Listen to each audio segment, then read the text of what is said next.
I am starting off with wrecking your life. Thank you very much for your kind invitation and your kind welcome. I'm actually here today to ask for your help. Because as we look at the landscape, where we are right now in 2013, where do we stand? What are the realities? What are we looking at? What does the future look at? What are the lessons we need to learn from the past in order to plan for the future? Now I say this and say that it is a critical time to look at this because we have perhaps the best opportunity we're going to have for a generation to overturn Roe v. Wade. Now let me take a step back before I fill that blank in with making you understand and helping you understand why overturning Roe v. Wade is still so significant. Because there's a lot of people in the movement that have either given up that goal, even though we still march on Washington, or they are at a place where they just don't know what to do, so they pay it lip service but do nothing. We do a lot of good things in the movement, but don't have a direct path to that. Or they think we don't need to, because all we have to do is make everybody go away. We don't need to overturn Roe v. Wade. We can do other things. But the reality is that 40 plus years ago, this was a pro-life country. Starting in the 1960s, a few states started to reverse their protective laws for unborn children. And only 4 states actually created abortion on demand laws. Only 4. But as of 1970, every state that considered it turned it back.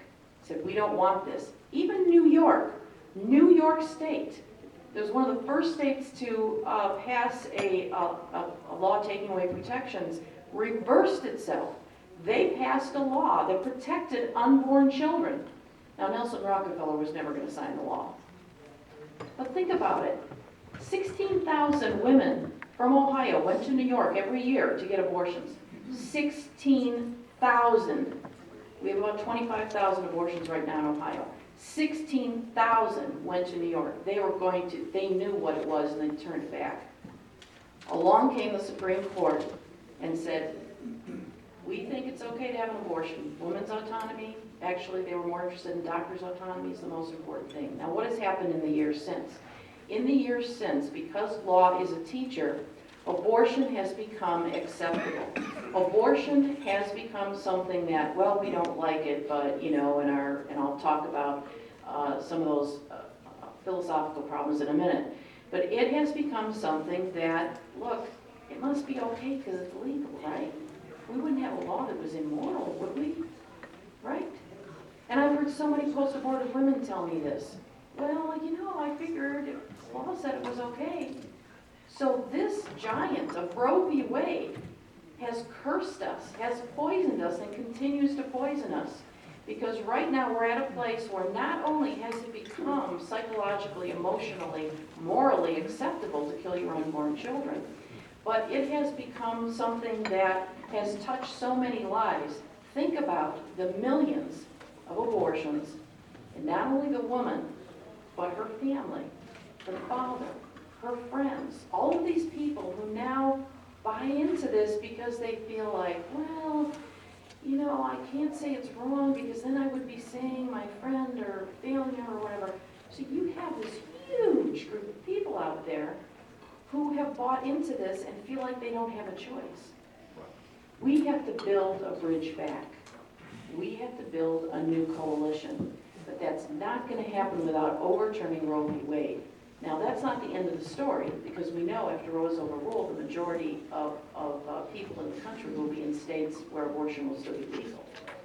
But it's a step forward if we can create the right kind of culture, that mythical culture of life that none of us have been able to actually define until now. We're going to do that today.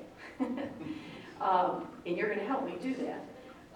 But until we do that and provide the cultural underpinning that when Roe is overruled, states will get rid of their laws as well. We have to do that. And ultimately, we do need a constitutional amendment. Ultimately, that's what we need. We can't do that right now. We don't have the cultural support, political support to do that. So that's why it's important to overturn Roe v. Wade. Why do I say this is a critical period? 2016. the 2016 elections, that presidential election. Right now, the way the court is balanced is 5-4. We think 5-4. We're not really sure about Justice Roberts after a couple of decisions he's made, but it's probably 5-4. So we have 5 people on the court who support keeping Roe on the books. We have 4 people on the court that probably would be okay with getting rid of it. Like I said, I think there's at least 3. I think Scalia and Thomas and Alito, because Alito's mom said he better. Do you remember that in the hearings? Well, of course he will, of course. That's how I raised him, he was Catholic. So we know that he probably will be with us, otherwise he'll suffer the wrath of his mother. But we're not sure about Roberts. We think that he will. What I think about Roberts is that he probably will be able to overturn Roe, but he won't be the 5th voter. He'd be the 6th voter. That's some of my attorney friends and I have discussed this. So the ages of some of those people are troubling. Scalia's in his late 70s, okay? Now, Justice Ginsburg just announced it last week, and she's one of the people that's a die-hard Roe supporter, even though she thought it was wrongly decided. She announced last week that it doesn't matter who the president is when she retires. So, because I figured she was going to leave while Obama was in the White House, because she wants him to appoint her successor. But Supreme Court justices are sort of on a different plane of reality than the rest of us anyway. So this is going to be a critical period so that the next president can either replace Ginsburg or possibly Kennedy, who's the same age as Scalia, replace one of those 2 people. Now, of course, we don't know what God's will is and what else could happen, right? And history is filled with strange little things that happen to turn course. But we have this opportunity. Now, how do we do that? The last 2 presidential candidates I submit to you, and I did vote for the Republicans both times. By the way, those of you who know me, I no longer consider myself a Democrat, I consider myself an independent.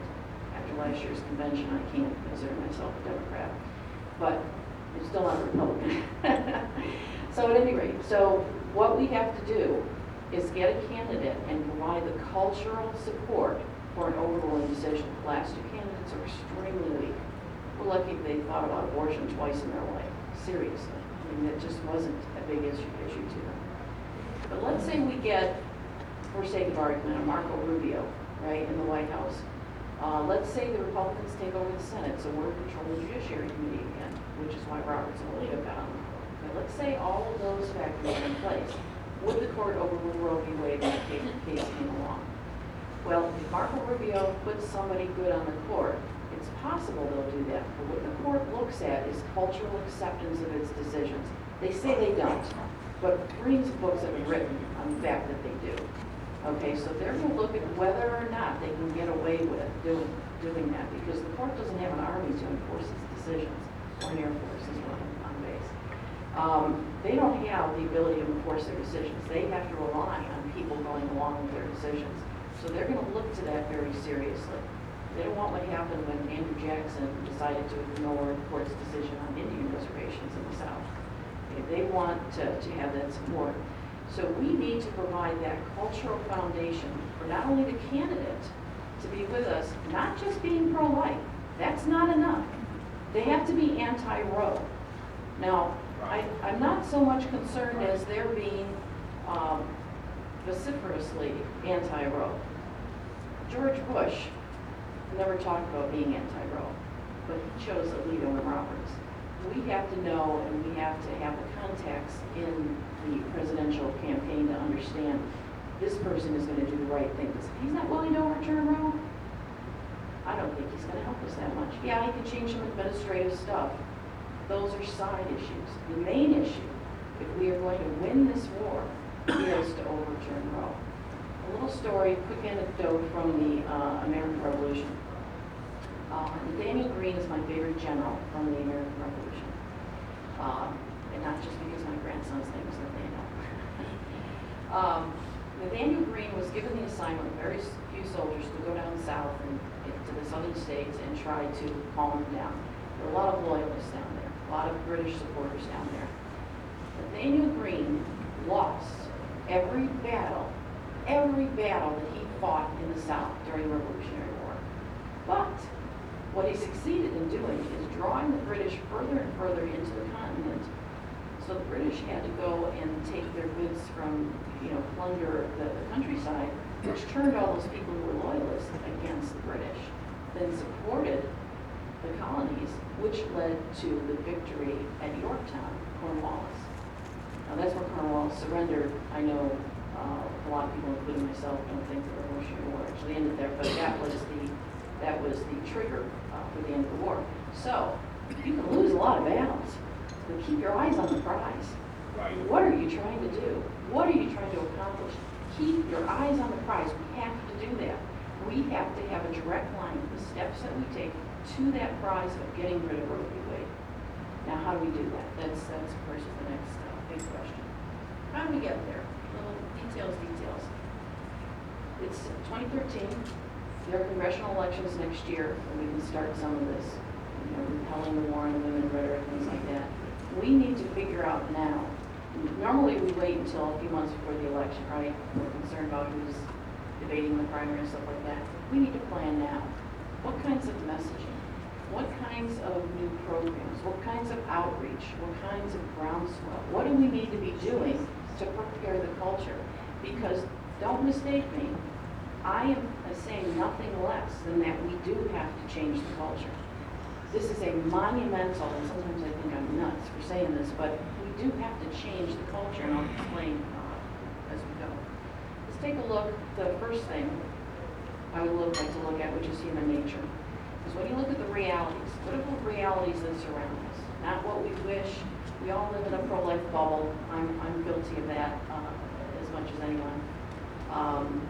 Actually, I'm teaching economics at an Orthodox Jewish girls' high school. It's college economics at an Orthodox Jewish girls' high school. So that's been an interesting outreach. There are actually girls that don't know what pro-life means, believe it or not. So talk about your bubbles. But at any rate, so we all have bubbles that we surround. It's comfort, right? It's our comfort zone. It's a natural human thing. But what are the realities? What's going on in the culture out there? Well, we have to start with ourselves, right? Human nature.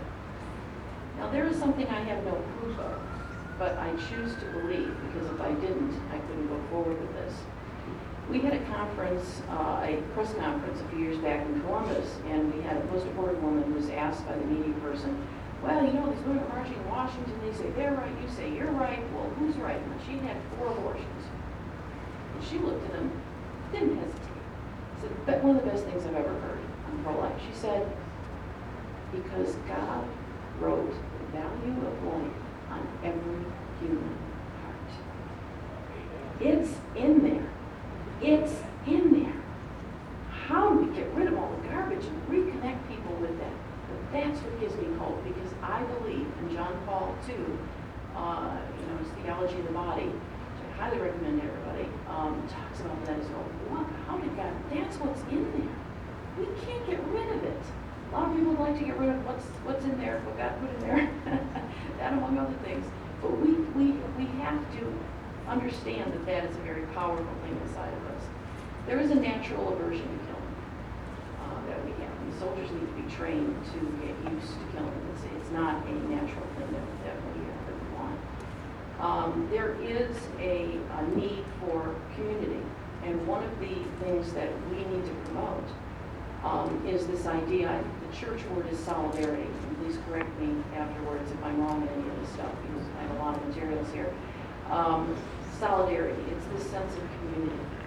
That is the antidote to the self-absorption that our society is built on. That's also written on our human heart. That's part of our human nature. It's very difficult to exist by yourself without any other human contact. I know there are some very famous saints and hermits who have done that, but it is a very difficult thing to do. Even people like Francis Kissling, who I think is now retired from Catholics for Free Choice, Naomi Wolf, who wrote a book and acknowledged the humanity of the unborn child and hasn't been heard from since. She's sort of drummed out of the feminist core. But even our opposition has acknowledged that. Even a few weeks ago, the Washington bureau chief of the New York Times, and I wonder how long he's going to keep his job, he acknowledged that we have a human rights argument. He acknowledged that in the Sunday paper. I have a copy of it. I think I should blow it up. Okay, so they know there is still that kernel of knowledge. They have not completely erased that. We do have that to work with. What is the current cultural philosophy? What are we dealing with now in the current cultural philosophy? What is our moral base? Where would you say your moral base comes from? Where does your, and it's for you to answer yourself, where do you get your moral guidance from? Now, I get mine from my faith. I don't get it from government. I get it from my faith. But think about the America that we have right now. Every major institution in America that we used to depend on to sort of shore that up, even if you weren't a person of faith. And I was a fallen away Catholic for a good 15 years. But I had all these institutions, educational, political, religious institutions that were still standing for something. There have been major scandals in each one of those institutions. So now, our young people especially, where do you go? There's nothing, especially if you don't have that faith, there's no common moral base. Robert Newhouse, I'm sure many of you are familiar with, who started First Things. There was an interesting piece a few months back where it was said that he started First Things because he saw the erosion of the moral base of America, which used to be provided by mainline Protestantism. That was disappearing, and he felt like there needed to be a new coalition to replace it. So that's why he started this multi-religious dimension magazine to reestablish that moral base that the founders founded our country on. So the writer, and I'm trying to remember whether it was Robert George or who it was one of those, one of the usual writers, said that he failed, acknowledged that he failed. We still don't have a common moral base. Now, if we don't have a common moral base, how are we going to protect unborn children? Because from where does that come? Not from our self-interest, from utilitarianism, but where does that come from? Now, the good news is, and that's why I brought these ads here, I hope you can all still hear me. The perception of moral truth in our culture changes. Now, consider, I didn't say moral truth changes. Perception of what's moral and what's not moral changes. And to illustrate that, I brought these ads that just cracked me up. I don't know if you can read this. For a better start in life, start Coke earlier. This was in the 1950s, and it advocated giving Coke to babies. Now, their reasoning was, and this is kind of fuzzy now, their reasoning was that, well, it'll lead to them getting along better with their peers when they reach adolescence. Now, of course, this was scientific. This was an ad, right? Hopefully. Okay. So, we no longer, we laugh at this. This is ridiculous. If anybody said this now, they would be sent somewhere. Okay, and just to reinforce it, there's a ton more of my own too. But this cracks me up too. How mother and baby picked up. A case of black spear in your home means much to the young mother, and obviously baby participates in its benefits. Give Coke to babies and beer to mom, you're good. So there were a lot of things that we thought at one time, obviously smoking. There's one of Ronald Reagan in an ad for smoking, sitting there smoking. And there's ones that tolerate domestic violence. It used to be okay to beat your wife. So, it used to be okay to give cocaine as part of medicine. There's just a ton of things that we used to think were okay that now are not okay. Now, there are some things that we used to think were not okay that we now think are okay. And I don't have to mention those to you. You can fill in the blanks on that for yourself. So, the perception. Now, morality didn't change. God's law certainly didn't change. But our perception of it did. Yes, so, this, as much as these ads are crazy, give me hope. Because there's a lot of people who think abortion is moral right now. In fact, they think it's the moral thing to do. And there's some fascinating quotes out there in the literature about people who say, yes, I mourn the child that I terminated, that I wanted very much but terminated. And of course, they can't say abortion is guilt or anything like that. So that gives me hope that we can change the morality, the moral underpinnings of abortion. We can change minds. Now, unfortunately, we have to play the games of this perception. stuff. We have to deal with the realities of today. We can't just say, well, we're right, and therefore we win. We've been saying that for years, right? I've been involved in the movement for 43 years, and I've been saying that for 43 years, and it just hasn't worked.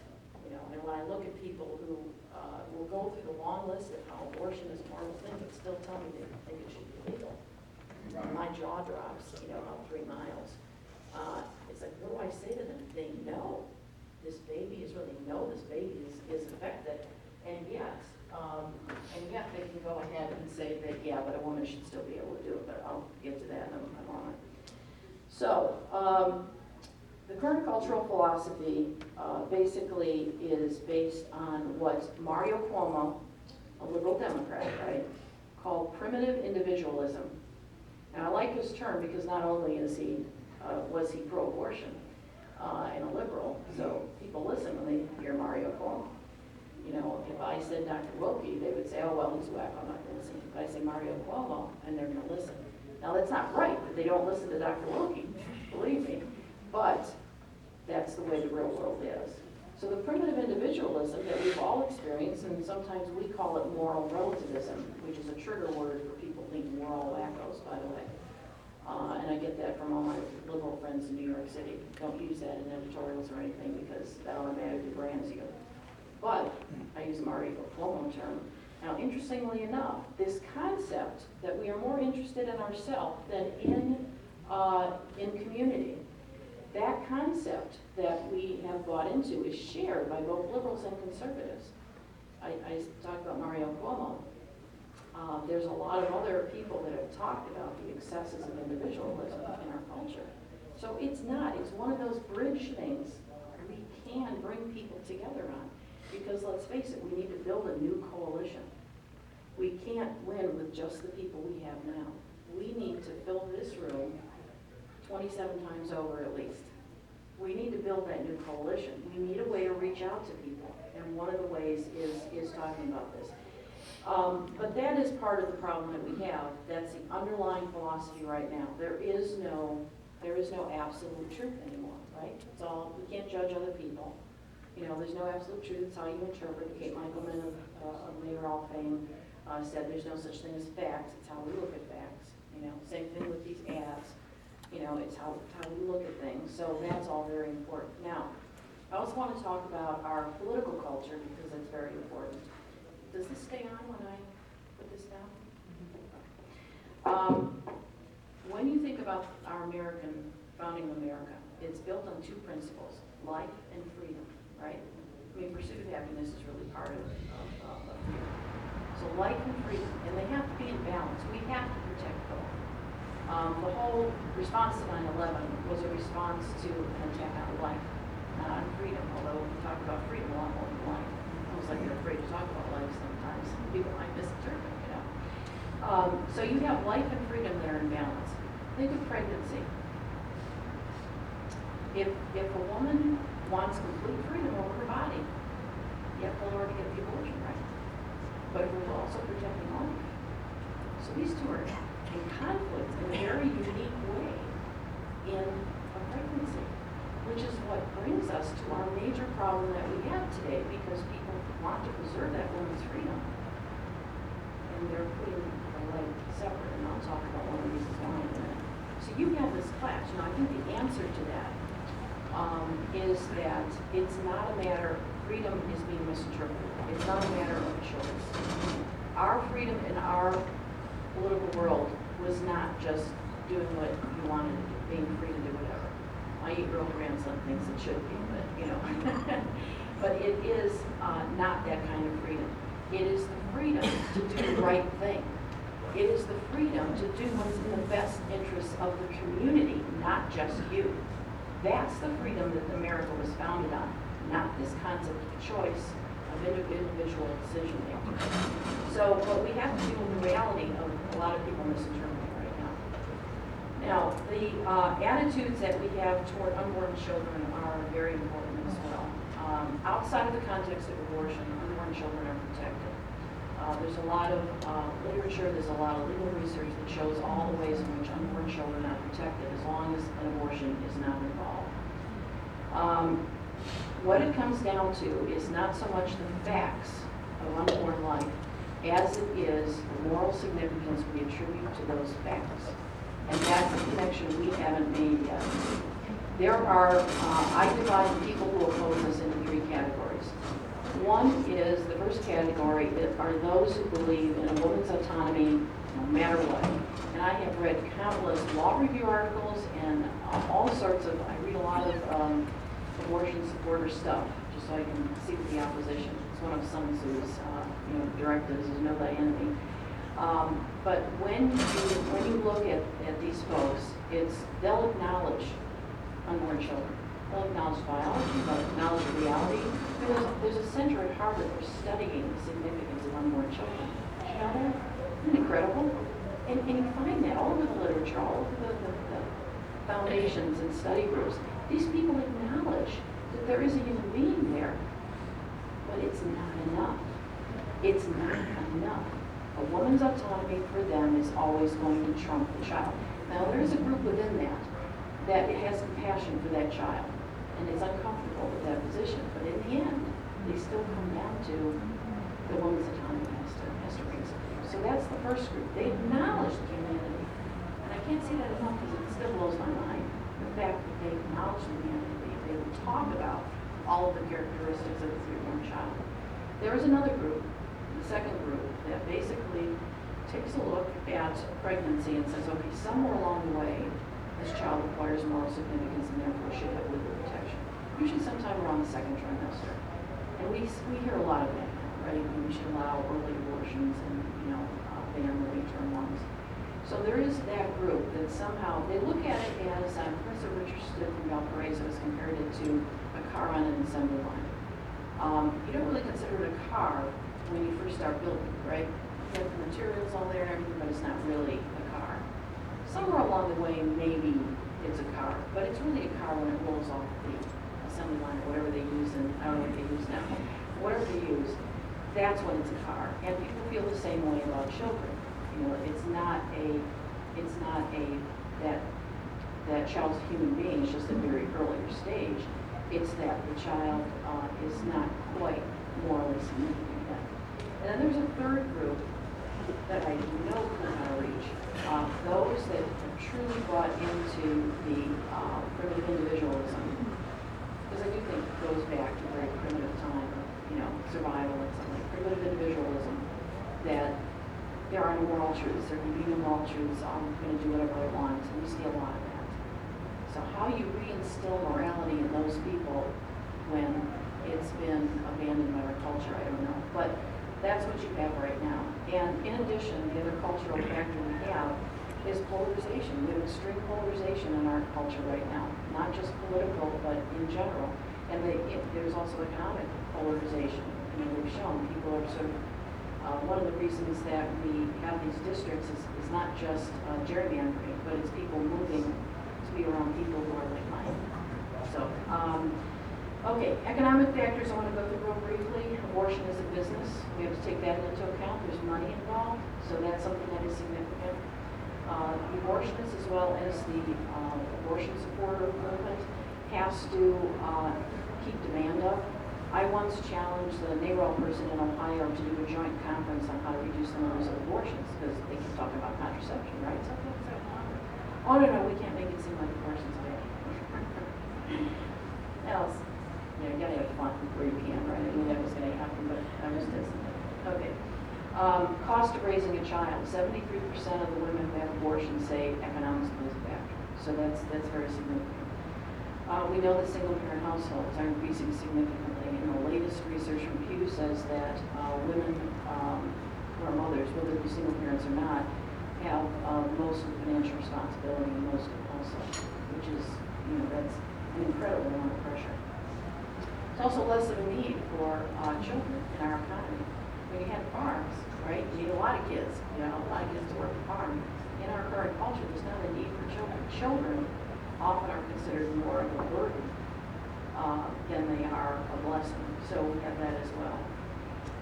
There's also a role that, for those of you who are staunch Republicans, you've probably seen a little bit, a little bit odd to say, but you think about it, the free market economy, and R.R. Reno, who's now the editor of First Things, has actually made this point very well.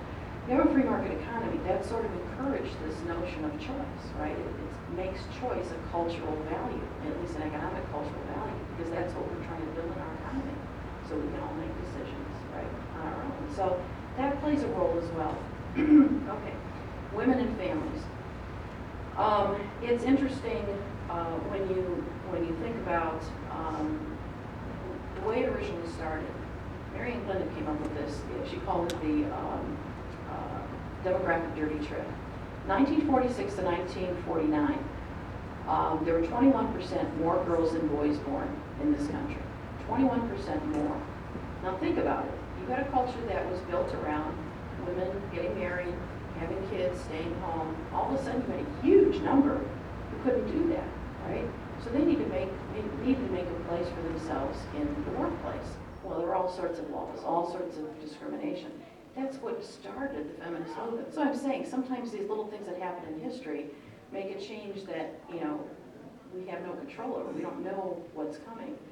So that's what started. So initially, the whole pro-abortion movement was about women's well-being and providing for themselves. And there was a real serious reason why that was a problem.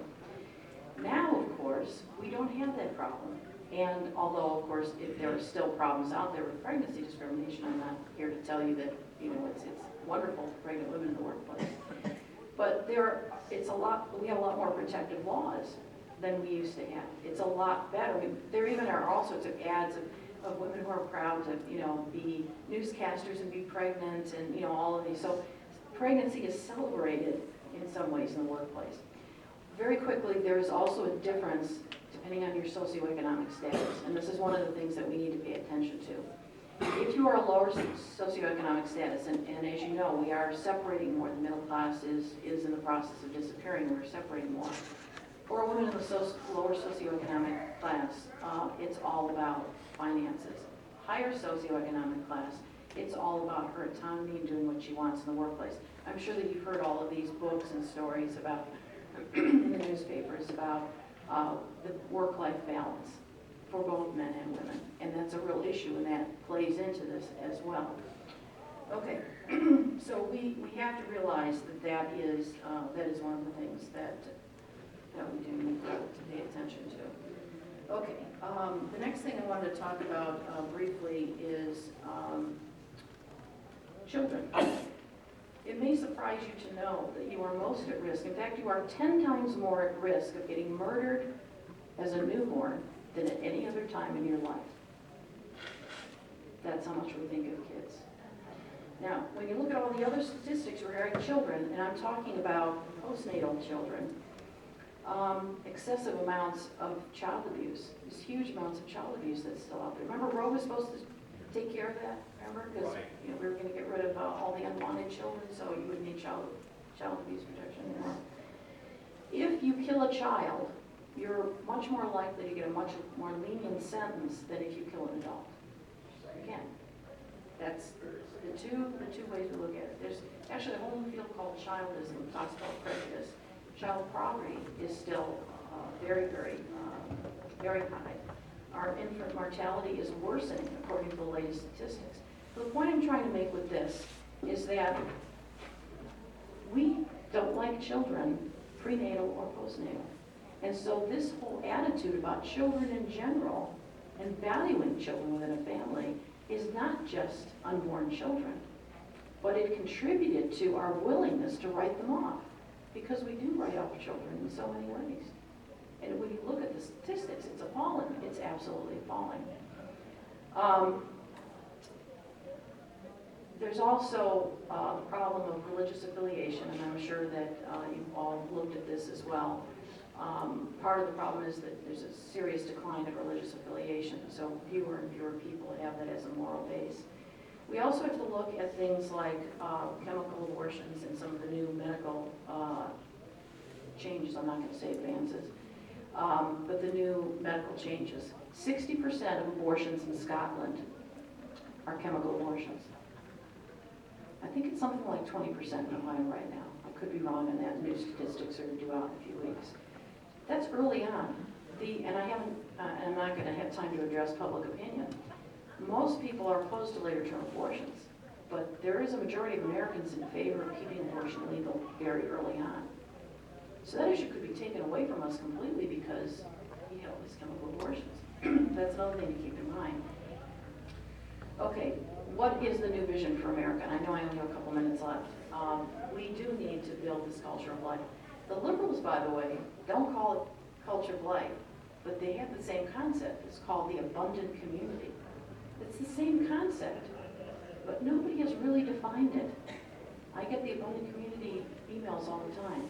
And whenever I ask people, and I'm not going to ask you, but I ask you to ask yourself, what is a culture of life? How would, we're still in Montgomery County, right? Okay. Montgomery County, that's where we are right now, right? Greene County. Oh, it is? Okay, thank you. Okay, how would this county be different if there was a culture of life here? What would be different? I live in Cuyahoga County. There's a lot of things I'd like to change in Cuyahoga County. But how would it be different? How would we treat each other different? How would our laws protect each other differently? In Cuyahoga County, if a woman goes into foster care, a young girl goes into, a young girl in foster care, becomes pregnant, do you know where they take her? First stop? Preterm abortion clinic. So we have these institutional, I was the Family and Children First coordinator for Lake County for some time. I got to know the heads of all these different agencies. Same kind of thing. The decisions that are being made about how to handle pregnant women in high school, for example. They wanted to cut off the programming for helping them. Well, what do then? You push them into an abortion, right? So you have all of these institutional supports for this abortion mentality against children. A lot of work ahead of us to try to figure those things out, to figure out all of those ways in which we are deleting life. So there's again, a big job to do. It is important to bring right and left together on this. Even though I don't consider myself a Democrat anymore, I don't think we can do this with Republicans alone. And I know some of you have heard me say this before. The last time Roe was upheld in the Casey case, every single vote to uphold Roe v. Wade was a justice appointed by a Republican. Every single vote to uphold Roe was a justice appointed by a Republican. So when you ask me to support the Republican Party, okay, I'll work with them. But I remember political will, in the short term, political will trumps moral truth. Now, in the end, moral truth wins out, and it doesn't stop being moral truth. But political expediency, political will trumps it in the short run. And that's what we're dealing with here. So, you know, when you have Reagan appointees voting to uphold Roe, Sandra Day O'Connor, it's appalling. I don't say Republicans are evil. You know, I'm saying that we have to understand their motivations and not let them use us, but work with them to make happen what we need to have happen. We also have to avoid self-deception. Now, to me, this is one of the most fascinating things because what we have done is to, and this happened because the reason I became aware of this is because after at the time of the 40th anniversary, there were all sorts of articles I'm sure you're aware of things that we thought about where we were going. One of the things that was said is that the foundations for Roe were crumbled. They've not crumbled. They've not crumbled, but we had major writers and leaders saying that, well, the foundations were crumbled, so the foundations are very strong for Roe v. Wade, and there's a lot of entrenched interest supporting Roe v. Wade. When I went to the Alito and Roberts hearings before the Judiciary Committee, what was that, 2005, I think, that time period, and I was sitting there in the hearing room, it was amazing to me how it was accepted on both sides that Roe was a super duper precedent. That's what it was accepted as on both sides. Now, what we did is work with Senator DeWine and show that Roe has actually only been affirmed 4 times, not the 20 times that the senator from Pennsylvania kept trying to prove. And we worked with him on a speech before before Justice Alito to debunk that. And if you notice any of the hearings since then, you haven't heard anything about Roe being a super duper precedent. So those are the kind of things we need to do to change the course of direction. And it was fascinating because I'm an unknown in Washington, right? So I sat in the middle of the pro-choice people, right? I wanted to hear what was going on. They didn't know me. And when Senator DeWine started to give his presentation, I heard a lot of awe S's come out. They knew that the jig was up.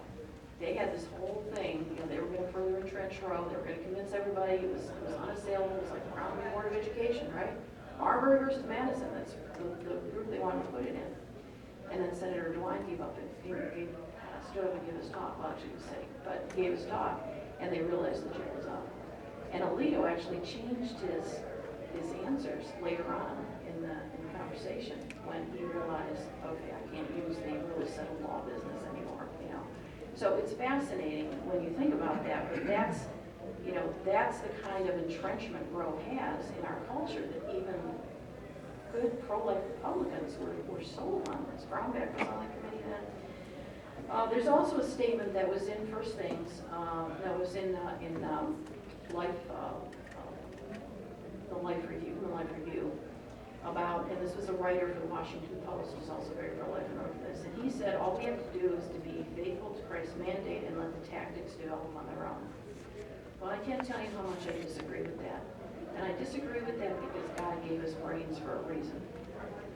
Now, I believe in being faithful, and I believe sometimes you have to listen to God when he's telling you crazy things to do, like say we have to change the culture and change the world. But we have to use our God-given abilities to make the changes. It's not going to happen on its own. It's not going to happen on its own. Civil rights movement, Revolutionary War, whatever struggle for human rights happened because people came up with tactics. Quick anecdote about the Berlin Wall. It shows you sometimes you do all these things and then there's an opportunity. Berlin Wall came down. Why? Because a minor German functionary disobeyed, or actually I guess he screwed up is what the accuracy is. He declared the borders open. He declared all the borders open in East Germany. Now, he wasn't supposed to do that. But all of a sudden, there was this opportunity that all these activists in Germany were waiting for. They rushed to the wall and started tearing it down. Well, the borders are open, so we can tear it down. They were within their legal rights. And that started this whole thing in 1989, which overturned communism, because of a mistake. So we have to be ready. Now, that wouldn't have happened if those people weren't ready. Okay, Sherry Finkbein, the romper room lady, the doctors have been trying to push opening up abortion laws, removing protections from our children for a long time. Along came Sherry Finkbein, romper room lady, everybody loved her. She took thalidomide. I don't know if you remember early on, thalidomide babies, that was one of the reasons they have to have abortions, to get rid of unborn children. And she couldn't get an abortion here, she had to go overseas. She became the cause celeb, and that turned the tide. Now, nobody could have envisioned her coming along. I was hoping that Herman Gosnell's story would be one of those for us.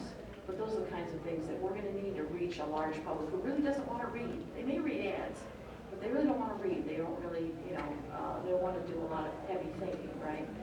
A lot of people do like to do heavy thinking, but the vast majority, I think don't. So that's one of the problems. We do need a good strategy. Some people said big abortion is going down, and I think that's probably because we've been doing some work to defunding Planned Parenthood. Big abortion is financially entrenched. I compared when we were defunding them back in the, 2007, 8, whenever it was, when we took the state funding away from them. The state funding comprised a minuscule part of their budget. Minuscule part of their budget. It wasn't going to affect them much at all.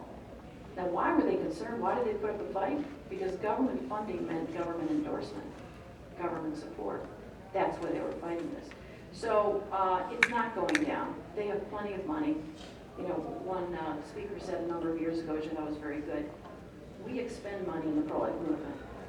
The abortion supporters take money in. So there's always going to be that difference in resources. I do think there are three sources of power that we have. We have people power, we have knowledge power, and we have money power. Pro-life movement has always That's why political parties like us, because, we have people, right? That's how George Bush won in 2004. I can tell you that. It was the pro-life movement in Ohio. So we've always had people power, and hopefully that will continue. We've had knowledge power, but not strategic knowledge that is going to be effectively working towards a specific goal. We have to develop that knowledge. We have to develop that resource. I don't know whether we're already have money. We never seem to have any money. I don't know whether we're going to have any money, but I think that if we improve our knowledge power and add it to that people power, we can win this thing. There's another statement that maybe pro-life movement has all the ingredients for success, and that's, again, this all came from major news media publication coverage, and we haven't. We've only begun to scratch the surface. Now, in a way that's really aggravating, we have all this work to do, but it's also good news, because it means there is an avenue for success. There is an avenue to change things. There is a way to make this happen. So our current pro-life, I want to make this clear, our current pro-life strategies are based on two things. One is proving that the unborn child is a human being, right? Now, think about this. We understand that most people who are not with us in terms of overruling Roe v. Wade making abortion illegal do accept that there's no, we have succeeded with that. Starting with Dr. Wilkie's slides, we have succeeded with that. It's not made us closer to overturning Roe v. Wade. In fact, the Roe decision was after that Life magazine insert came out. Remember that Life magazine insert? I still have a copy of it with the unborn child. There were all sorts of information given to the court on the humanity of the unborn child. So arguing that is one of our major things. It's important to keep doing. It's just not going to be effective to overrule Roe v. Wade. The second part of the strategy we use is proving how abortion hurts women. Again, we need to keep doing this, but think about this. There's a lot of things in life that are bad for us that we do anyway. I regularly run yellow lights. Shouldn't do that. Can't help myself. I keep running the yellow lights. Or I go for an operation that, some sort of, maybe plastic surgery or something's bad for me, right? The solution always is the informed consent. It's not to make it illegal. And that will be the argument. We should still, because we can reduce the numbers showing women how bad abortion is for them, psychologically and physically. So we should keep doing that. But it won't get us where we want to go. Because at the most, we will show that it should be more heavily regulated. People should know more. It won't prove that abortion should be illegal, that we should protect those children. So two major strategies that we've been using. It's not that they're bad strategies, they're good things to do. And as I said, it's a major victory that we have established that there is this child there. But it is not going to be effective to reaching our goal. That's why we need some new directions, new strategies, new messaging, all of that. This is what the Human Family Research Center has committed itself to do. Especially now that I have two grandchildren, I'm looking at the future a little bit differently and thinking, I don't want to pass this primitive individualism on to them. My grandson just made his first communion. It's filled with faith, filled with love. And I keep thinking of, oh my God, what happens when he finds out about the real world out there? And I want it to be a different real world for them. So we need to do this. And what I ask you today, and why I came down here today, is to ask you to think about this. And if you want to give me your email address, we're going to be launching our website. I was supposed to launch it last week, but my webmaster's computer crashed in Chicago, and what can you do? So, I will be launching the website.